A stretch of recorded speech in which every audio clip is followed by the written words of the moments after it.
नमस्कार साथियों, मैं गिरिजेश कुमार आप सभी लोगों का आपके अपने चैनल या जी के लर्निंग पर हार्दिक स्वागत करता हूं। आज हम पढ़ेंगे प्राचीन इतिहास के क्रम में हर्यक वंश।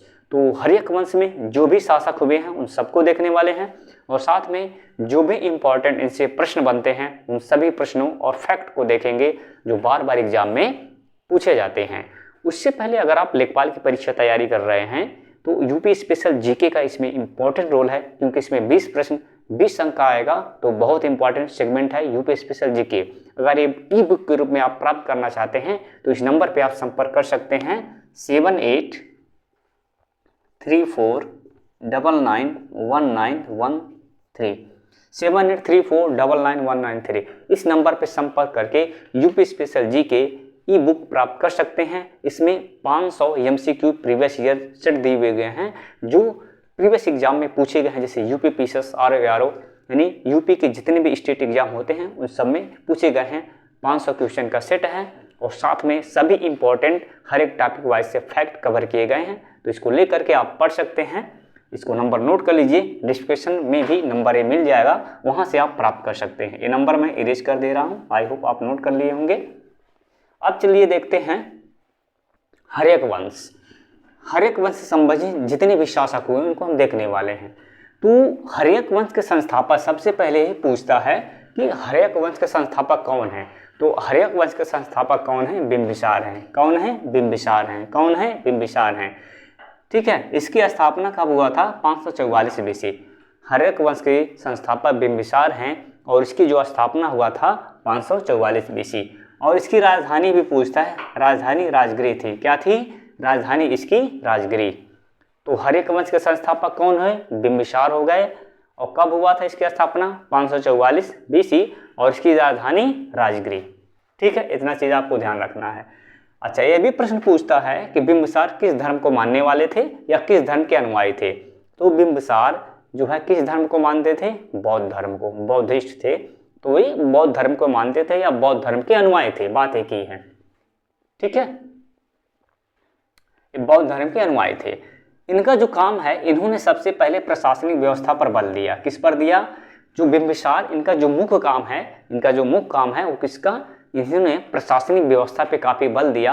प्रशासन में इनका काफी योगदान है और साथ में अपना वैवाहिक संबंध स्थापित कर राज्य का विस्तार किया।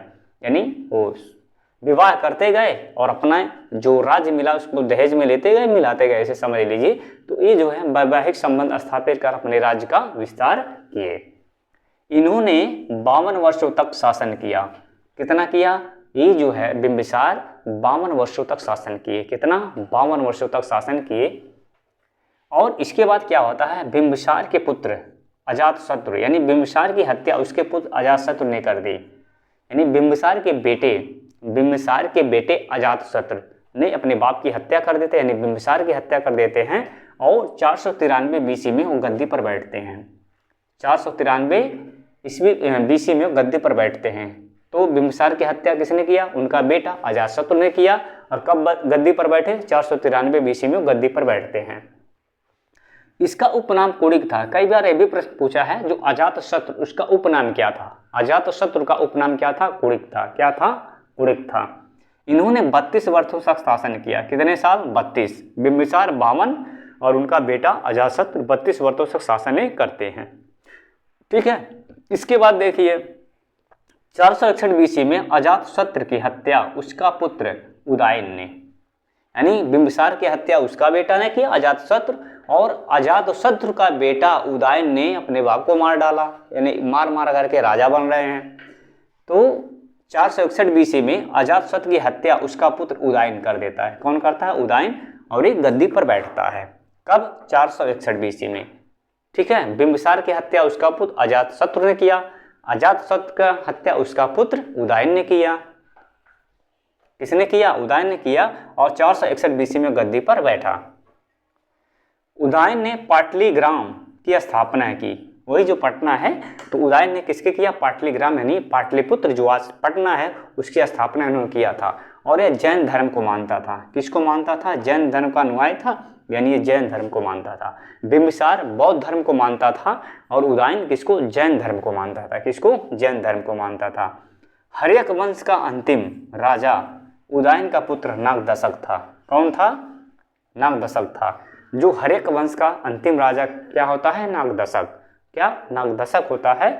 और ठीक है, अब इसमें देख लेते हैं 4 राजा यानी 4 शासक प्रमुख होते हैं, तो कौन कौन से? इसका ऑर्डर भी बार बार पूछता है, बिंबिसार, अजातशत्रु, उदयन और नागदशक। ये ध्यान रखिएगा, कौन कौन से इसका ऑर्डर कई बार एग्जाम में पूछ चुका है। बिंबिसार, अजातशत्रु, उदयन और नागदशक, ये हर्यक वंश के प्रमुख शासक थे।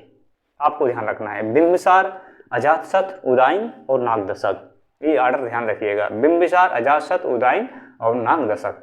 तो इन्हीं में से प्रश्न जो है बनता है, एग्जाम में पूछता है। जितना भी इंपॉर्टेंट फैक्ट था हर्यक वंश से संबंधित मैंने सारा कवर कर लिया। आई होप आपको याद हो चुका होगा और समझ में भी आया होगा। तो आज के लिए इतना ही, मिलते हैं नेक्स्ट वीडियो में।